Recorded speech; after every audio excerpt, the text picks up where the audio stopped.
DJ Halli inspector ವಿರುದ್ಧ ಪ್ರಕರಣಕ್ಕೆ ಈಗ ಬಿಗ್ ಟ್ವಿಸ್ಟ್ ಸಿಗ್ತಾ ಇದೆ. ಮಹಿಳೆಯನ್ನ ಬಳಸಿಕೊಂಡು ಹನಿ ಟ್ರ್ಯಾಪ್ ಪ್ರಯತ್ನ ಮಾಡಿದ ಅಂತ ಡಿಜೆಹಳ್ಳಿ ಇನ್ಸ್ಪೆಕ್ಟರ್ನ ವಿರುದ್ಧದ ಪ್ರಕರಣಕ್ಕೆ ಈಗ ಮೇಜರ್ ಟ್ವಿಸ್ಟ್ ಸಿಗ್ತಾ ಇದೆ. ಮಹಿಳೆಯನ್ನ ಬಳಸಿಕೊಂಡು ಹನಿ ಟ್ರ್ಯಾಪ್ ಪ್ರಯತ್ನ. ಡಿಜೆಹಳ್ಳಿ ಪೋಸ್ಟಿಂಗ್ಗಾಗಿ ತೆರೆಮರೆ ಕಸರತ್ತು ನಡೀತಾ ಇದೆ.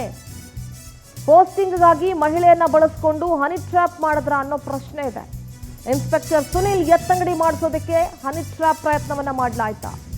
ಈ ಹಿಂದೆಯೂ ಕೂಡ ಈಕೆಯಿಂದ ಪೊಲೀಸರ ವಿರುದ್ಧ ಆರೋಪಗಳು ಕೇಳಿ ಬಂದಿದ್ವು. ಇದೀಗ ಯಾರ ಕೈಗೂ ಸಿಗದ ಮಹಿಳೆ ಮೊಬೈಲ್ ಸ್ವಿಚ್ ಆಫ್ ಮಾಡ್ಕೊಂಡು ಹೋಗಿದ್ದಾಳೆ. ಹನಿ ಟ್ರ್ಯಾಪ್ ಮಾಡಿಸಿ ಇನ್ಸ್ಪೆಕ್ಟರ್ ಇಮೇಜ್ಗೆ ಮಸಿ ಬಳಿಯುವಂತ ಯತ್ನ ನಡೆದಿರಬಹುದು. ಇನ್ಸ್ಪೆಕ್ಟರ್ ಸುನಿಲ್ ವಿರುದ್ಧ ಒಳಗೊಳಗೆ ಷಡ್ಯಂತ್ರ ನಡೆದಿದೆಯಾ ಅನ್ನೋ ಪ್ರಶ್ನೆಗಳು ಮೂಡ್ತಾ ಇದೆ. ಅಲ್ಲ ರೀ, ಒಂದು ಪೋಸ್ಟಿಂಗ್ಗೋಸ್ಕರ ಅಷ್ಟೊಂದು ವೆಲ್ ಎಜುಕೇಟೆಡ್, ಸಮಾಜವನ್ನ ಕಾಯಬೇಕಾದವರು ಅಥವಾ ಸಮಾಜದ ಅಂಕುಡೊಂಕುಗಳನ್ನು ತಿದ್ದಬೇಕಾದಂಥವ್ರು ಒಂದು ಪೋಸ್ಟಿಂಗ್ಗೋಸ್ಕರ ಮಹಿಳೆಯನ್ನ ಬಿಟ್ಟು ಈ ರೀತಿಯಾಗಿ ಹನಿ ಟ್ರ್ಯಾಪ್ ಮಾಡಿಸುವಂಥ ಪ್ರಯತ್ನ ತನಕ ಹೋಗ್ತಾರೆ. ಒಂದು ಪೋಸ್ಟಿಂಗ್ಗೋಸ್ಕರ ಒಂದು ಹೆಸರಿಗೆ ಮಸಿ ಬಳಸಿ ಆ ಇನ್ಸ್ಪೆಕ್ಟರ್ನ ಬೇರೆ ಕಡೆ ಕಳಿಸೋದಕ್ಕೋಸ್ಕರ ಅಂತಂದ್ರೆ ಏನ್ರಿ ಇದು? ಯಾವ ದಿಕ್ಕಿನಲ್ಲಿ ಸಮಾಜ ಹೋಗ್ತಾ ಇದೆ?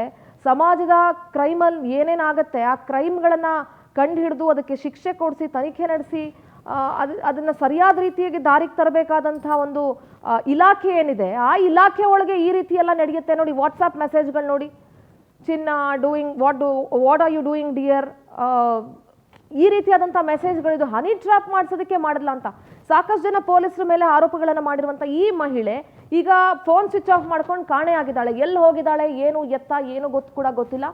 ಮತ್ತೆ ಇನ್ನೊಂದಷ್ಟು ತನಿಖೆ ಆಗಬೇಕಾಗಿದೆ. ಅದೇ ತನಿಖೆ ನಡೆಯೋಕೆ ಮುಂಚೆನೆ ತನಿಖೆ ನಡೆಸಬೇಕಾದಂಥ ಇಲಾಖೆ ಒಳಗಡೆನೆ ಈ ರೀತಿಯಾದಂಥೆಲ್ಲ ಕೃತ್ಯಗಳು ನಡೆದ್ರೆ ಹೇಗಪ್ಪ ಅಂತ ಅನ್ಸುತ್ತೆ. ನಮ್ಮ ಪ್ರತಿನಿಧಿ ವೆಂಕಟೇಶ್ ಇದ್ದಾರೆ ನೇರ ಸಂಪರ್ಕದಲ್ಲಿ. ವೆಂಕಟೇಶ್, ಡಿಜೆಹಳ್ಳಿ ಇನ್ಸ್ಪೆಕ್ಟರ್ ವಿರುದ್ಧದ ಪ್ರಕರಣಕ್ಕೆ ಈಗ ಒಂದು ಟ್ವಿಸ್ಟ್ ಸಿಕ್ಕಿದೆ.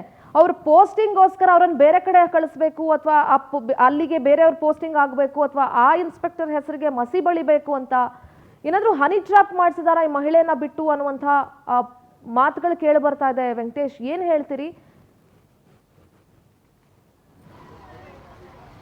ಸಿಂಧೂರ, ಏನು ಡಿಜೆಹಳ್ಳಿ ಪೊಲೀಸ್ ಠಾಣೆ ಇನ್ಸ್ಪೆಕ್ಟರ್ ಸುನಿಲ್ ವಿರುದ್ಧ ಏನು ಒಂದು ಕೇಳಿ ಬಂದಂತ ಅತ್ಯಾಚಾರ ಆರೋಪ ಪ್ರಕರಣ ಸಂಬಂಧಪಟ್ಟಂತೆ ಒಂದು ಟ್ವಿಸ್ಟ್ ಅನ್ನು ಕೂಡ ಪಡೆದುಕೊಳ್ತಾ ಇದೆ. ಅಂದ್ರೆ ಆ ಠಾಣೆಗೆ ಇನ್ಸ್ಪೆಕ್ಟರ್ ಆಗಿ ಬರಬೇಕಾಗಿರುವಂತಹ ಓರ್ವ ಅಧಿಕಾರಿ ಒಂದು ಮಹಿಳೆಯನ್ನ ಬಳಸಿಕೊಂಡು ಹನಿ ಟ್ರ್ಯಾಪ್ ಅನ್ನ ಮಾಡಿದ್ದಾರೆ. ಅದರಿಂದಾಗಿ ಇನ್ಸ್ಪೆಕ್ಟರ್ ಸುನಿಲ್ ಅವರ ಮುಖಕ್ಕೆ ಮಸಿ ಬಳಿಯುವಂತ ಕೆಲಸ ಆಗ್ತಾ ಇದೆ. ಹಾಗಾಗಿ ಒಂದು ವೇಳೆ ಏನಾದರೂ ಈ ರೀತಿಯಾದಂತಹ ಒಂದು ಹನಿ ಟ್ರ್ಯಾಪ್ ಮಾಡಿ ಆತನನ್ನ ಸಿಕ್ಕಾಕಿಸಿದ್ರೆ ಸಹಜವಾಗಿಯೂ ಕೂಡ ಇಲಾಖೆವಾರು ತನಿಖೆಯನ್ನ ಆದೇಶ ಮಾಡುತ್ತೆ. ಹಾಗಾಗಿ ಅವರನ್ನ ಅಮಾನತು ಮಾಡುತ್ತೆ. ಆಗ ಈಸಿಯಾಗಿ ಬಂದು ಆ ಒಂದು ಪೊಲೀಸ್ ಠಾಣೆಗೆ ತಾವು ಕೂಡ ಪೋಸ್ಟಿಂಗ್ ಅನ್ನ ಪಡೆದುಕೊಳ್ಳಬಹುದು ಅನ್ನುವಂಥ ಉದ್ದೇಶದಿಂದಾಗಿ ಈ ರೀತಿಯಾಗಿ ಮಾಡಲಾಗಿದೆ ಅನ್ನುವಂತಹ ಮಾತುಗಳು ಕೂಡ ಕೇಳಿ ಬರ್ತಾ ಇದೆ. ಯಾಕಂತ ಹೇಳಿದ್ರೆ ಕಳೆದ 1 ವರ್ಷದಿಂದ ಈಕೆ ಅದರ ಜೊತೆ ಪರಿಚಯಸ್ಥರಾಗಿರುವಂತದ್ದು. ಆದರೆ ಈಕೆ ಹೇಳುವಂತಹ ಪ್ರಕಾರ ನನ್ನನ್ನ ಮನೆಗೆ ಕರೆದಿದ್ರು, ಮತ್ತೆ ಬ್ಯೂಟಿಷಿಯನ್ ಮಾಡ್ಕೊಡ್ತೀನಿ, ಪಾರ್ಲರ್ ಅನ್ನ ಮಾಡ್ಕೊಡ್ತೀನಿ, ಹಣವನ್ನ ಕೊಟ್ಟು ಲೈಫ್ ಸೆಟಲ್ಮೆಂಟ್ ಮಾಡ್ಕೊಡ್ತೀನಿ ಅಂತ ಕೂಡ ಹೇಳಿದ್ರು. 3 ಬಾರಿ ನನ್ನ ವಿರುದ್ಧ ಅತ್ಯಾಚಾರವನ್ನ ಎಸಗಿದ್ದಾರೆ, ಲೈಂಗಿಕ ದೌರ್ಜನ್ಯವನ್ನ ಎಸಗಿದ್ದಾರೆ ಅಂತ ಹೇಳ್ತಾರೆ. 1 ವರ್ಷದಲ್ಲಿ ಕೇವಲ ವೆಂಕಟೇಶ್ ಮಾತಾಡ್ತೀನಿ, ಹಾಗೆ ಸಂಪರ್ಕದಲ್ಲಿರಿ. ಈ ಹಿಂದೆ ಇದೇ ಠಾಣೆಯ ಎಎಸ್ಐ ವಿರುದ್ಧವೂ ಇದೇ ಮಹಿಳೆ ದೂರನ್ನ ಕೊಟ್ಟಿದ್ಲು. ಇದೀಗ ಇನ್ಸ್ಪೆಕ್ಟರ್ ಸುನಿಲ್ ವಿರುದ್ಧವೂ ಕೂಡ ಡಿಜಿಗೆ ದೂರು ಕೊಟ್ಟಿದ್ದಾಳೆ. ಈ ಎಲ್ಲ ಬೆಳವಣಿಗೆ ನೋಡ್ತಾ ಇದ್ರೆ ಇದು ಪಕ್ಕಾ ಹನಿ ಟ್ರ್ಯಾಪ್ ಅಂತ ಅನ್ನಿಸ್ತಾ ಇದೆ. ಸುನಿಲ್ ಕೂಡ ಈಕೆ ಮೇಲೆ ಲೈಂಗಿಕ ದೌರ್ಜನ್ಯ ಎಸಗಕ್ಕೆ ಟ್ರೈ ಮಾಡಿದ್ರು. ಆ ಠಾಣೆಯ ಈ ಹಿಂದೆ ಇದ್ದಂತ ಎಎಸ್ಐ ಕೂಡ ಟ್ರೈ ಮಾಡಿದ್ರು ಅಂತಂದ್ರೆ ಈ ಮಹಿಳೆಗೂ ಆ ಠಾಣೆಗೂ ಇರುವಂತ ಸಂಬಂಧ ಏನು ಅಂತ ಯೋಚನೆ ಮಾಡ್ಬೇಕಾಗತ್ತೆ. ಈ ಹಿಂದೆ ಅದೇ ಸ್ಟೇಷನ್ನ ಎಎಸ್ಐ ವಿರುದ್ಧ ಕೂಡ ಈ ಮಹಿಳೆ ದೂರು ಕೊಟ್ಟಿದ್ರು. ಈಗ ಇನ್ಸ್ಪೆಕ್ಟರ್ ಸುನಿಲ್ ವಿರುದ್ಧ ಕೂಡ ಡಿಜೆ ದೂರು ಕೊಟ್ಟಿದ್ದಾರೆ. ದೂರು ಕೊಡೋದನ್ನೇ ಉದ್ಯೋಗ ಮಾಡ್ಕೊಂಡಿದ್ದಾಳೆ ಈ ಮಹಿಳೆ. ಹಾಗಂದ್ರೆ ಈ ಮಹಿಳೆ ಹಿಂದೆ ಯಾರೋ ಇರಬೇಕು. There must be somebody behind this woman. ಯಾರಾದರೂ ಈ ಹೆಣ್ಮಗಳ ಹಿಂದೆ ಇರಲೇಬೇಕು. ಆ ಸ್ಟೇಷನ್ ಅನ್ನೇ ಟಾರ್ಗೆಟ್ ಮಾಡಿ ಈ ಹಿಂದೆ ಆ ಎಎಸ್ಐ ಕೂಡ ಹಾಗಾದ್ರೆ ಇವಳ ಮೇಲೆ ಲೈಂಗಿಕ ದೌರ್ಜನ್ಯ ಎಸಗಿದ್ರ, ಸುನೀಲ್ ಕೂಡ ಲೈಂಗಿಕ ದೌರ್ಜನ್ಯ ಎಸಗಿದ್ರ, ಎಲ್ಲ ಬಿಟ್ಟು ಈ ಹೆಣ್ಮಗಳ ಹತ್ರನೇ ಬರಬೇಕು ಅಂತಂದ್ರೆ ಏನೋ ಒಂದು ಮಿಸ್ಟೇಕ್ ಇರಬೇಕು. ಇಲ್ಲಿ ಏನೋ ತಪ್ಪಿದೆ, ಏನೋ ದಾರಿ ತಪ್ಪಿದೆ. ಮತ್ತು ಈ ಹೆಣ್ಣು ಮಗಳಿಗೂ ಆ ಸ್ಟೇಷನ್ಗೂ ಏನು ಸಂಬಂಧ? ಹಾಗಾದ್ರೆ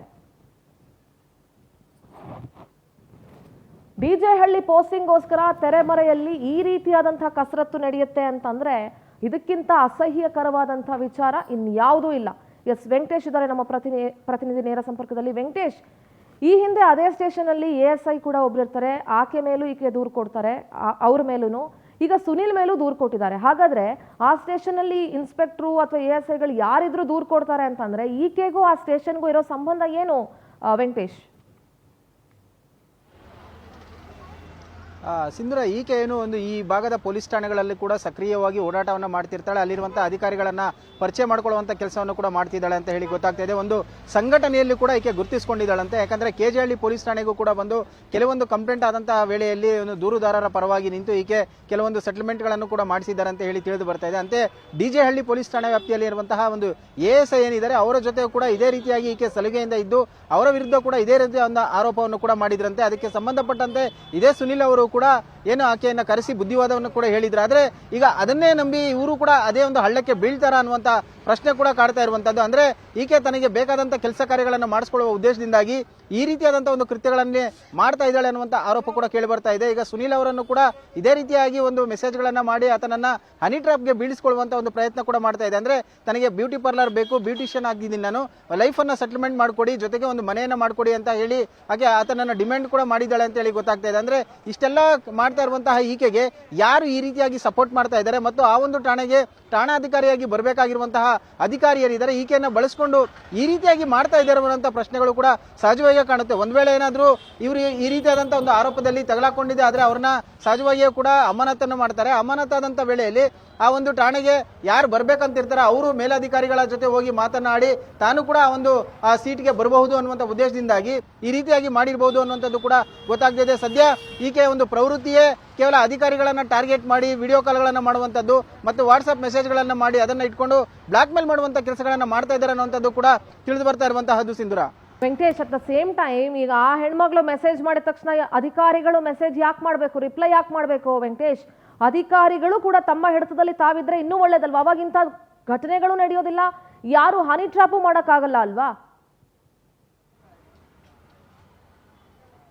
ಹೌದು ಸಿಂಧೂರ, ಯಾಕಂತ ಹೇಳಿದ್ರೆ ಯಾವುದೋ ಒಬ್ಬ ಹೆಣ್ಮಗಳು ಬಂದ ಕೂಡಲೇ ಮೆಸೇಜ್ ಮಾಡ್ತಾರೆ, ತನ್ನ ಕಷ್ಟಗಳನ್ನು ಹೇಳ್ಕೊಳ್ತಾರೆ ಅಂತ ಹೇಳಿದ್ರೆ ಅದನ್ನೇ ಎನ್ಕೇಶ್ ಮಾಡಿಕೊಂಡು ಅವ್ರ ಜೊತೆ ಸಲಿಗೆಯಿಂದ ಮಾತಾಡುವಂಥದ್ದು ಎಷ್ಟರ ಮಟ್ಟಿಗೆ ಸರಿ ಅನ್ನೋಂಥದ್ದು ಕೂಡ ಇಲ್ಲಿ ಕಾಣುವಂಥದ್ದು. ಯಾಕಂದ್ರೆ ಕಷ್ಟಗಳನ್ನು ಹೇಳ್ಕೊಂಡು ಬರುವಂತಹ ಅವರು ತಮಗೆ ಅನುಕೂಲ ಆಗಲಿ ಅಂತ ಹೇಳ್ತಾರೆ, ಅದನ್ನೇ ಎನ್ಕೇಶ್ ಮಾಡಿಕೊಂಡು ಈ ರೀತಿಯಾಗಿ ಮೆಸೇಜ್ ಮಾಡುವಂಥದ್ದು, ತಮ್ಮ ಪರ್ಸನಲ್ ವಿಚಾರಕ್ಕೆ ಅವರನ್ನು ಬಳಸ್ಕೊಳ್ಳುವಂಥದ್ದು ಕೂಡ ತಪ್ಪು. ಯಾಕಂದ್ರೆ ಅಧಿಕಾರಿಗಳು ಇರುವಂಥದ್ದು ಜನರ ಒಂದು ಕಷ್ಟಕ್ಕೆ ಸ್ಪಂದಿಸಬೇಕಾಗುತ್ತೆ. ಅದರಲ್ಲೂ ವಿಶೇಷವಾಗಿ ಪೊಲೀಸ್ ಇಲಾಖೆ ಏನಿದೆ ಅದು ಜನಸಾಮಾನ್ಯರಿಗೆ ಅನುಕೂಲವಾಗಬೇಕು, ಜನಸ್ನೇಹಿ ಪೊಲೀಸರು, ಮನೆ ಮನೆ ಪೊಲೀಸರು ಅಂತ ಹೇಳಿ ಈಗ ಸರ್ಕಾರ ಕೂಡ ಮಾಡಿರುವಂಥದ್ದು. ಆದ್ರೆ ಈ ಅಧಿಕಾರಿಗಳು ಕೂಡ ತಮ್ಮ ಒಂದು ವ್ಯಾಪ್ತಿಯಲ್ಲಿ ಕೆಲಸ ಮಾಡಬೇಕಾಗುತ್ತೆ. ಯಾರೋ ಒಬ್ರು ಬಂದು ತಮ್ಮ ಕಷ್ಟಗಳನ್ನ ಹೇಳ್ಕೊಂಡ್ರೆ ಅಂದಿದ ತಕ್ಷಣ ಅವರಿಗೆ ಸಹಾಯ ಮಾಡುವ ನಿಟ್ಟಿನಲ್ಲಿ ಈ ರೀತಿಯಾಗಿ ಮಾಡುವಂಥದ್ದು ಕೂಡ ಅಕ್ಷಮ್ಯ ಅಪರಾಧವೇ. ಹಾಗೂ ಅವ ಒಂದು ಮಹಿಳೆ ಮಾಡಿದಂತ ಮೆಸೇಜ್ಗಳಿಗೆ ಸುನಿಲ್ ಅವರು ರಿಪ್ಲೈ ಮಾಡಿದ್ದು ಕೂಡ ಅವರು ತಪ್ಪೇ. ಯಾಕಂತ ಹೇಳಿದ್ರೆ ಈ ರೀತಿಯಾಗಿ ಒಂದ್ ವೇಳೆ ಅವರು ಮುಂದುವರೆದಿದ್ದೆ ಆದ್ರೆ ಅವರಿಗೆ ಬುದ್ಧಿಯನ್ನೇ ಹೇಳಬೇಕಾಗಿತ್ತು.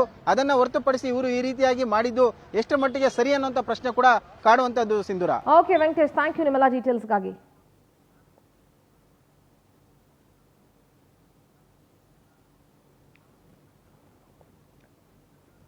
ಎಸ್, ಡಿಜೆಹಳ್ಳಿ ಪೋಸ್ಟಿಂಗ್ಗೋಸ್ಕರ ತೆರೆಮರೆ ಕಸರತ್ತು ನಡೀತಾ ಇದೆ ನೋಡಿ. ಸುನಿಲ್, ವೆಂಕಟೇಶ್ ಹೇಳ್ದಂಗೆ ಯಾರಾದ್ರೂ ಒಬ್ರು ಕಷ್ಟ ಹೇಳ್ಕೊಂಡು ಬಂದ್ರು, ಏನಾದ್ರೂ ಆಯ್ತು ಅಂತ ಅಂದಾಗ ಅಧಿಕಾರಿಗಳಾಗಿದ್ದವರು ಎಸ್ ಅದನ್ನ ಎನ್ಕ್ಯಾಚ್ ಮಾಡ್ಕೊಳ್ಳೋದು ತಪ್ಪು. ಆದ್ರೆ ಇಲ್ಲಿ ಸುನಿಲ್ ಏನಾದ್ರೂ ಸಹಾಯ ಆಗ್ಬೋದಾ ಏನು ಎತ್ತ ಅಂತ ನೋಡೋದಕ್ಕೆ ಹೋಗಿರ್ತಾರೆ. ಆದ್ರೆ ಈ ಮಹಿಳೆ ಅದನ್ನೇ ಅಡ್ವಾಂಟೇಜ್ ಮಾಡ್ಕೊಂಡಿರ್ತಾಳೆ, ಸುಳ್ಳು ಹೇಳ್ಕೊಂಡು ಇಲ್ಲ ಇನ್ನೇನೋ ಮಾಡ್ಕೊಂಡು ಏನೇನೋ ನಿರೀಕ್ಷೆಗಳು ಇಟ್ಕೊಂಡು. ಬಟ್ ಈಕೆಯ ಹಿಂದೆ ಮತ್ತೊಬ್ಬ ಯಾರೋ ಅಧಿಕಾರಿ ಇದ್ದಾರೆ, ಆ ಪೋಸ್ಟಿಂಗ್ಗೋಸ್ಕರ ಏನೋ ಇಲ್ಲಿ ತಪ್ಪು ಕೆಲಸಗಳನ್ನ ನಡೆಸ್ತಾ ಇದ್ದಾರೆ ಅನ್ನೋದಂತೂ ಕನ್ಫರ್ಮ್ ಆಗಿದೆ. ಸೊ ಡಿಜೆಹಳ್ಳಿ ಇನ್ಸ್ಪೆಕ್ಟರ್ ಸುನಿಲ್ ಏನಿದ್ರು ಅವರ ವಿರುದ್ಧದ ಪ್ರಕರಣಕ್ಕೆ ಈಗ ಮೇಜರ್ ಟ್ವಿಸ್ಟ್ ಸಿಗ್ತಾ ಇದೆ.